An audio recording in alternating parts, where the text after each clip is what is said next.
pada maghrib. Oh iya. Siapa itu? Iya siap. Assalamualaikum warahmatullahi wabarakatuh. Bismillahirrahmanirrahim. Qala musannif ta'ala as-sajidina subki wa nusbiti Jalaluddin al-Mahali. Allahumma al-Fatihah. A'udzu billahi minasyaitonir rajim. Bismillahirrahmanirrahim. Bismillahirrahmanirrahim.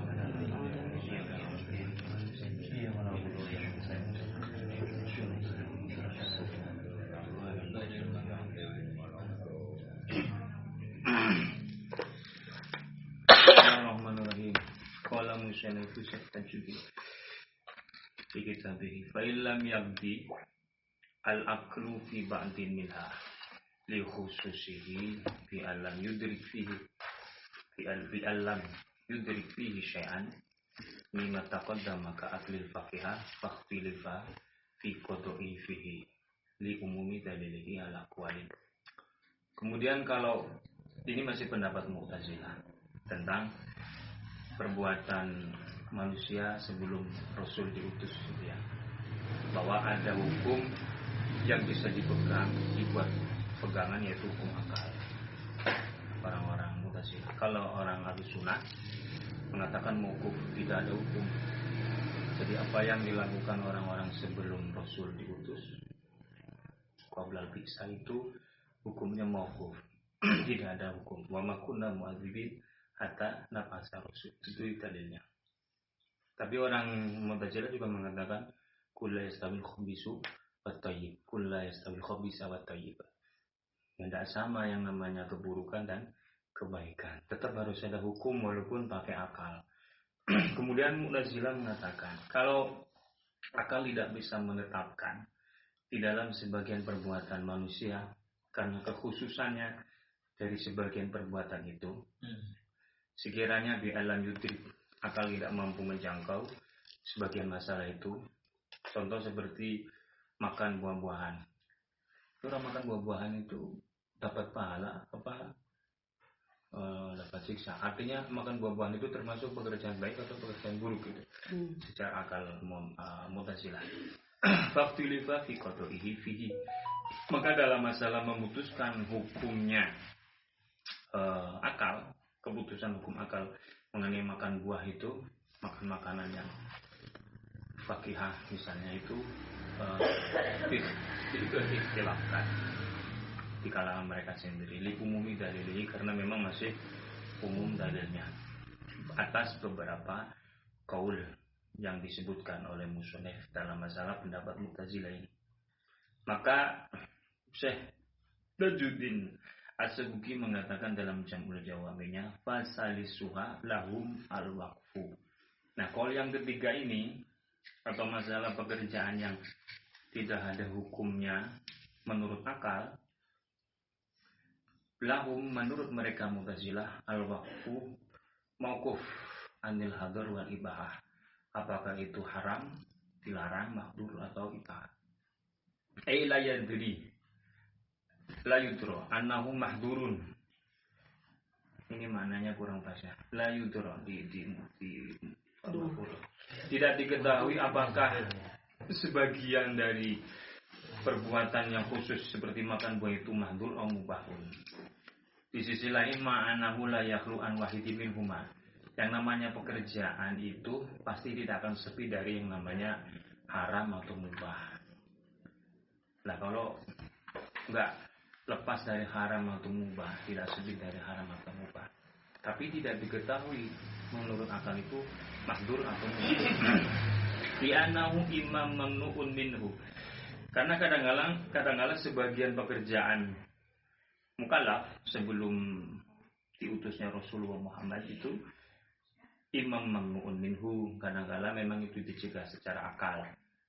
Jadi walaupun dulu belum ada teks azani wazaniatu as-sariqu was-sariqatu yang namanya maling menyelingkuhi istri orang itu secara akal haram walaupun belum ada teks ayat sosial secara hukum akal ya, secara hukum akal. Menolong orang itu baik, seperti itu hukum akal Mu'tazilah. Termasuk judi ya jelek gitu kan karena ada mudarat, maling ya jelek karena ada mudarat, itu hukum akal. ada sebagian dari pekerjaan manusia itu yang tidak diketahui, ya tadi contohnya makan, masalah makan itu apakah mahdur atau mubah, itu mereka mauquf.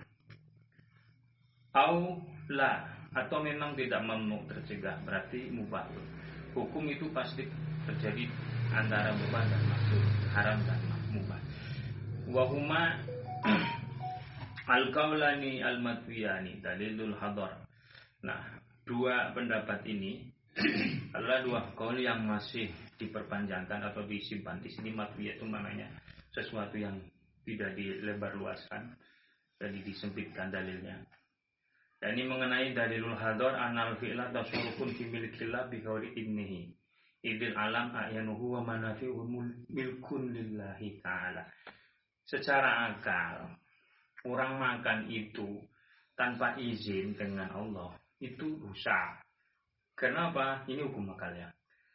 Yang namanya pekerjaan menggunakan, mendaya gunakan milik Allah tanpa izin Allah itu berarti haram. Namanya apa? Memanfaatkan semua alam semesta, baik kandungannya, itu milik Allah. Nah, tanpa izin Allah, itu hukumnya haram. Jadi makan juga itu bisa haram kalau tidak permisi. Dalam hal ini berarti tidak bismillah gitu misalnya. Punten saya mau ngadahari, semua alam kan punya Allah. Gitu kan. Ketika kita memakan itu tanpa menyebut nama Tuhan, berarti Anda tidak permisi dengan nama Tuhan. Ya mahdur. Ya itu milik Allah. Ini hukum akal pertama Mu'tazilah. Ini masih pendapat Mu'tazilah. Wadalil ibah. Tapi di sisi lain ada dalil yang membolehkan. Allah Ta'ala khalaqa, bahwasanya Allah itu ta'ala ma'alur. Allah khalaqa dari akun sapa Allah al-abda. Ing kawula wa malan barang yang tafi ubihi, awiyun tafa ubihi yang bisa dimanfaatkan. Semua yang diciptakan oleh Allah, menciptakan hamba, menciptakan apapun yang bisa dimanfaatkan. Itu untuk manusia, untuk hamba. Lah falau lam yubihu. Kalau Allah tidak membolehkannya lahu untuk hamba, karena khalquhuma abasan. Nah, di sisi lain, Allah menciptakan seluruh alam semesta ini kan untuk manusia. Nah, kalau tidak memubahkan hukumnya, berarti penciptaan Allah itu abasan. Sementara Quran menjelaskan Allah tidak menciptakan alam semesta ini sia-sia. Berarti harus boleh memakan sesuatu hukum aklul faqih itu. Nah, ai kholian anil hikmah, yang dimaksud abasan itu adalah sepi dari hikmah dan tujuan. Wa wajhul waqfi anhuma ta'arudu dalilaihima. Kemudian tinjauan atau pandangan mauqufnya hukum atas masalah apakah itu mahdur atau mubah, apakah itu dilarang atau boleh. Ini karena ada pertentangan dua dalil. Ya, dalil di atas itu dalil akalnya orang-orang Mu'tazilah. Jadi mereka mauquf, mengatakan hukum makan buah-buahan itu apakah haram atau mubah, itu mereka tidak mengambil keputusan.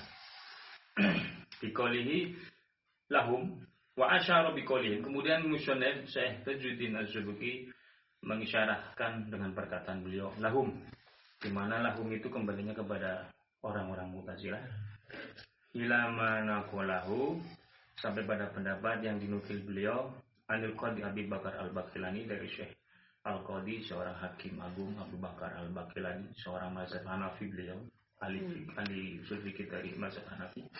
Min anna qala ba'di fuqahaina ka Ibni Abi Hurairah bil hadar wa ba'dihi bil ibahah, bahwa sebagian kaul mengatakan dari beberapa fuqaha kita mazhab Ahlussunnah wal Jamaah seperti Ibnu Abu Hurairah itu memilih hukum haram, sebagian yang lain bil ibahah, membolehkan. Fil af'al, di dalam pekerjaan-pekerjaan atau perbuatan bentuk apapun, qabla syar'i, sebelum turunnya syariat, sebelum diutusnya Rasulullah. Innama huwa li ghaflatihim an tasyaqu bidzalika an usulil Mu'tazilah. Nah, masalah ini kaul pendapat mauquf khilaf itu karena kebodohan atau kelalaiannya orang-orang Mu'tazilah, di mana mereka lupa dari cabangan-cabangan pendapat masalah hukum mahdur, hukum dilarang atau mubah, dari usul fikihnya mereka, ilmu usulnya orang-orang Mu'tazilah, lil ilmi, ya, tentang pengetahuan, di mana bi'anahum, mereka itu matabau, tidak mengikuti maqasidahum, maqasid atau tujuan-tujuan dari Rasul mereka. Wa anna qala ba'di a'immatina, tetap bahwasanya pendapat sebagian dari imam-imam kita Ahlussunnah wal Jamaah kal Asy'ari, seperti Imam Asy'ari, Hasan al-Asy'ari, dan yang sejenis beliau atau yang selevel beliau Al-Maturidi fiha, dalam masalah perbuatan mukallaf, orang-orang yang lahir sebelum Rasulullah menjadi nabi, itu bil waqfi, mauquf, tidak ada hukum. Ai muraduhu bi nafyul hukmi fiha. Maksud daripada mauquf di sini adalah tidak ada hukum di dalam pekerjaan itu. Ai kama taqaddam, sebagaimana yang sudah lewat. Jadi kalau belum ada hukum, apa yang dilakukan Rasul pun sebelum diutus juga bukan hukum. Maka saya sering menjelaskan bahwa ketika ada orang ngomong, umurmu berapa? 25 tahun. Sunnah Rasul nikah. Kenapa? Karena Rasul nikah umur 25 tahun. Padahal kan belum jadi Rasul. Jadi tidak ada sunnah. Kok kamu mengatakan nikahnya Rasul itu sunnah, padahal dia belum Rasul? Kalau belum jadi Rasul belum ada sunnah, belum ada mubah, belum ada haram, belum ada wajib. Berarti apa yang dilakukan Rasul sebelum jadi Rasul itu adalah bukan hukum. Bukan hukum. Jadi kalau mengatakan sunnah nikah 25 tahun mengikuti sunnah Rasul itu ya orang yang tidak paham usul fikih. Karena yang namanya hukum itu kan adalah bisyar'i, syariat yang diturunkan oleh Allah melalui Jibril kepada Rasulullah ba'dal bisah. Jadi apa yang dilakukan Rasulullah sebelum 40 tahun sebelum ba'dal bisah, sebelum diutus, itu bukan syariat. Makanya umur selama tahun dikatakan nikah itu sunnah selama tahun sunnah Rasul itu ya tidak benar ya, tidak benar. Terus namanya apa? Ya belum ada hukum, belum ada sunnah, belum ada mubah. Bagaimana menjadi hukum? Rasul aja belum jadi nabi. Ya karena Allah hukma illa lillah, tidak ada hukum kecuali milik Allah. Pada halaman 10 kan. Wa min sama la hukma illa lillah. Jadi hukum sunnah makruh itu ya dari langit. Sedangkan Rasul belum dapat wahyu dari langit waktu nikah. Berarti apa yang dilakukan Rasul sebelum nikah ya bukan hukum. Maka dari sini pendapat sebagian Wahabi contohnya ya apa? Menurut siapa? Firanda Dirja gitu ya. Terus Abdul Qadir Jawa dan orang-orang Wahabi mengatakan ayah Rasul di neraka berdasarkan hadis Sahih Muslim. Memang saya baca waktu itu ada laki-laki datang kepada Rasul, dia nanya di mana bapak saya? Bapakmu di neraka ya. Terus oh ya Rasul belum menjawab. Begitu berpaling pemuda itu rojul itu laki itu dia dipanggil lagi. Bapakmu di neraka sama bapak saya ya. Itu hadisnya Sahih Muslim, saya baca. Redaksinya intinya begitu. Nah di sini yang dibuat orang-orang Wahabi yang mengatakan ayo Rasulullah di neraka gitu. Padahal kalau mengacu pada dalil ayat Al-Quran wa makunna mu'adzibina hatta nab'atsa rasula, itu ya kami tidak akan menyiksa mu'adzibin wala musibin, dan kami tidak akan memberi pahala. Jadi dosa dan pahala tidak ada kecuali kami hatta nab'atsa rasul, sehingga kami nanti akan mengutus seorang Rasul. Jadi sebelum Rasulullah jadi Nabi pun, termasuk ayah ibu beliau yang wafat, kakek beliau dan karung-karung beliau, ya sebelum beliau jadi Rasul ya tidak ada hukum. Termasuk mabuk suci itu ya tidak ada hukum. Bahkan ketika Rasulullah menjadi Rasul pun mabuk masih boleh kan? Masih boleh. Dalil lain lagi juga mengatakan li alla yakuna linnas 'ala Allah hujjatun ba'da rusul. Alla yakuna linnas 'ala Allah hujjatun ba'da rasul. Jadi supaya manusia nanti tidak mendebat kepada Allah. Kalau dia disiksa terus nggak ada rasul, nanti dia akan protes. Kenapa saya dimasukkan ke neraka? Ya kan? Allah dihujah oleh manusia. Tapi setelah diutus Rasul manusia dimasukkan neraka kan pantas kan? Kalau di Quran surat Al-Tabarok, Al-Mulk juga jelas. Apakah tidak datang kepadamu seorang Rasul? Qaulu bala kan? Ya kami tahu bahwa Rasul datang pada kami. Ya udah kalau itu kamu disiksa karena tidak beriman. Kecuali kalau tidak ada Rasul terus disiksa, itu aku dolim.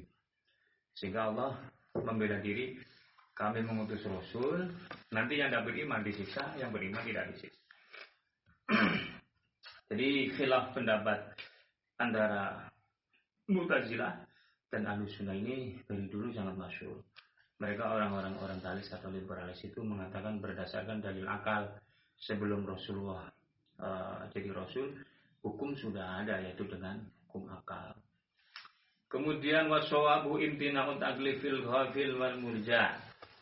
Mukallaf itu kan orang yang dibebani syariat. Syariat itu khitabullah, firman Tuhan yang sifatnya an-nafsi al-azali. Ta'aluknya dengan ta'aluk manawi atau tanjizi. Jadi sebelum kita lahir kita sudah disuruh sholat puasa, tapi kita belum wujud. Namanya ta'aluk manawi. Karena Allah kan berfirman kan sifatnya kita. Firmannya Allah kan kita. Sifat Allah itu kan kita, termasuk firman-Nya. Jadi sebelum manusia seperti kita disuruh sholat puasa, ya alladzina amanu kutiba alaikumus syiyam atau ya kini sholat misalnya, kita sudah diperintah walaupun belum wujud, yaitu qoblal azali, yaitu al azali qoblal wujud atas di sini. Jadi kalau menurut Ahlussunnah taklif yang ma'nawiyah itu berlaku, maka di dalam Quran kan ada firman Allah yang berkata alastu bi rabbikum qalu bala syahidana. Itu ayat Allah menyatakan bukankah aku ini Tuhan kalian. Itu adalah ucapan di ruh Bani Adam, arwah sebelum wujud. Nah, kemudian mereka berkata qalu bala. Nah, yang mengatakan qalu bala itu ya wujudnya jadi Mbah Zaini, jadi Mbah Khalil, Mbah Abdul Hamid. Yang nggak ngomong bala waktu di alam arwah itu jadinya Ahok, Haritanu misalnya, atau Fir'aun atau Namrud. Karena begitu lahir di dunia, tanjiziyah, mereka wujudnya non-muslim. Jadi waktu Allah ngajak dialog arwah sebelum ngubrak ke alam, kalau pewayangan apa istilahnya? Macapa itu? Macapa datang. Itu manusia itu sudah dikhitab oleh Allah. Suruh sholat, suruh puasa, alam arwahnya. Itu ta'aluk ma'nawiyah. Kemudian ta'aluknya itu adalah fi'lil mukallaf, pekerjaan orang yang punya pilihan dibebani syariat. Maka yang benar wasshawab yang dipilih oleh Syekh Al-Syuti, imtina'u taklifil ghafil, tercegah atau tidak bisa terkena beban syariat orang yang ghafil, orang yang lalai, wal mulja. Mulja itu kalau di mana pesantren Jawa itu wong kang den fungsi ageng. Jadi orang yang nggak punya kekuasaan apa-apa. Kayak orang dibelenggu itu, orang yang diboyong, asir, itu mulja. Jadi manapasnya itu orang yang nggak berdaya gitu lah. Tapi kadang-kadang la malja wala manja illallah, ya kan? Tidak ada tempat mengungsi kecuali kepada Allah. Jadi mulja itu orang yang diungsikan tuh dia dibelenggu, diikat. Jadi maknanya orang nggak berdaya. Beda dengan mukroh. Nanti mukroh ada lagi. Maka kedua orang ini tidak kena beban syariat. Amal awalu wa man la yadri. Nah, yang pertama yang disebut ghafil itu orang yang tidak tahu, seperti orang tidur. Orang tidur bablas bangun asar duhur lewat ya tidak dosa. Tidak dosa. Walaupun nanti dia bangun harus qada duhur. Kalau Syafi'i ya, kalau Maliki kan enggak. Maliki itu tidak mewajibkan qada. Maliki, kalau Syafi'i wajib. Itu di fikih Bidayatul Mujtahid, Nihayatul Maqasid itu apa? Bidayatul Mujtahid, Nihayatul Maqasid, Nihayatul Muqtasid ya. Kita perbandingan mazhab itu Muqaranatul Madzhab itu mengatakan tidak. Tapi yang dipakai Syafi'i itu dalilnya hadis Sahih Bukhari. Ketika Rasulullah perang malam-malam sampai ketiduran, bangun-bangun subuh itu matahari sudah menerpa wajah beliau yang mulia. Hangat gini. Biarin matahari sebijil. Sholat subuh. Kata Bilal ya kami sholat subuh. Jadi subuh dikodok. Ini dalil fikih Syafi'i. Kan sementara di kita banyak orang-orang yang gak jelas mazhabnya, ngilu-ngilis pokoknya lewat ya wis. Sholat sudah kelewat ya udah. Padahal wajib kodok. Maliki memang tidak wajib. Nggak wajib. Kodok tidak wajib. Jadi kalau ada tidur siang asar bangun jam 4 asar wajib, duhurnya udah lewat udah. Tapi nggak sengaja. Ya, tidur nggak sengaja. Layadri itu seperti orang tidur. Ghafil ini tingkatan paling parah ya. Di atasnya ada sahun, di bawahnya lagi nasyun. Kalau nasyun itu Rasul bisa boleh dalam hak Rasul. Kalau ghafil Rasul tidak mungkin. Rasul ghafil lalai tidak mungkin. Tapi kalau nasyun itu mungkin. Tapi status Rasul itu tidur kebablasan subuhnya itu sebenarnya lihikmati syariah. Karena kan sebenarnya Rasulullah itu tidurnya tidak plus dengan hatinya, karena tidurnya Rasul ya cuma matanya saja, hatinya kan selalu terjaga kan. 10 sifat khusus Rasul kalau Syekh Abdul Hasan Asy'ari Thariqah Syadziliyah itu disebutkan dalam nazamnya bahwa salah satu khas Rasul itu beliau tidak kekhususan. Beliau itu tidurnya hanya matanya, tapi hatinya terbuka. Jadi dia tahu kalau ada orang lewat lagi tidur, tahu siapa yang lewat, tahu. Jadi kan kayak tidak mungkin Rasul kok bablas sholat subuh itu. Tapi ya ini hikmah saja bahwa sholat yang bablas itu wajib qadha gitu loh. Hikmahnya begitu. Kan Syafi'i mengatakan wajib qadha. Kalau nasyun boleh, sebab sanukuri uka wala tansa illa masya Allah. Jadi Rasul boleh. Ya, Rasul juga pernah baca imam sholat pokok ayat ya pernah, boleh-boleh saja. Kalau nasia, nusyun itu status manusia umrah. Tapi kalau ghafil itu parah. Rasul tidak mungkin. Kalau umrah itu tidak mungkin. Kalau nasyun boleh dalam hak Rasul ya. Wasahi dan orang yang lupa, tidur dan orang yang lupa. Ya lupa ya orang lupa kan susah. Ya kayak lupa orang lagi puasa makan sepiring loh. Nikmat tuh enggak apa-apa. Boleh orang lupa itu. Tidak ada taklif, artinya tidak kena hukum dosa. Fali anna muqtadut taklif bi syai' al-isyanu bihi imtisalan wa dzalika yataqawfu 'ala al-ilmi bi taklifi bihi wal ghafil la ya'lamu dzalik. Kenapa? Karena ini dalilnya penguat bahwa orang yang ghafil tidak kena taklif. Karena tuntutan dari taklif atas suatu pekerjaan itu ya melaksanakan pekerjaan itu karena mengikuti perintah. Dan yang demikian itu adalah tergantung kepada pengetahuan, keilmuan. Apa yang Anda perintahkan Anda tahu. Loh, aku diperintah untuk berangkat beli minyak ya, kan tahu ya berangkat. Dan masalahnya kan kalau tidak tahu belinya ternyata bukan minyak, belinya aqua, ya nggak dosa. Kalau nggak sengaja, kalau disengaja ya dosa itu mah. Ya ini kan nggak sengaja. Jadi tekanan taklif kan mengetahui apa yang diperintahkan. Nah, orang lupa kan nggak tahu. Wal ghafil la ya'lamu. Orang lupa lalai itu nggak tahu. Yang namanya orang lupa ya nggak tahu atas perintah itu. Kayak kita biji ngudut ngobrol nyawa-nyawa nggak maghrib.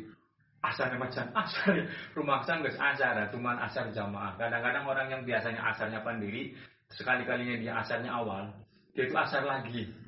Rumah saja asar, cuma asarnya jam 5. Sekali-kali asar jam 5 seberapa yang santri pas jam 5 sholat deh. Ayo orang tadi terus asar.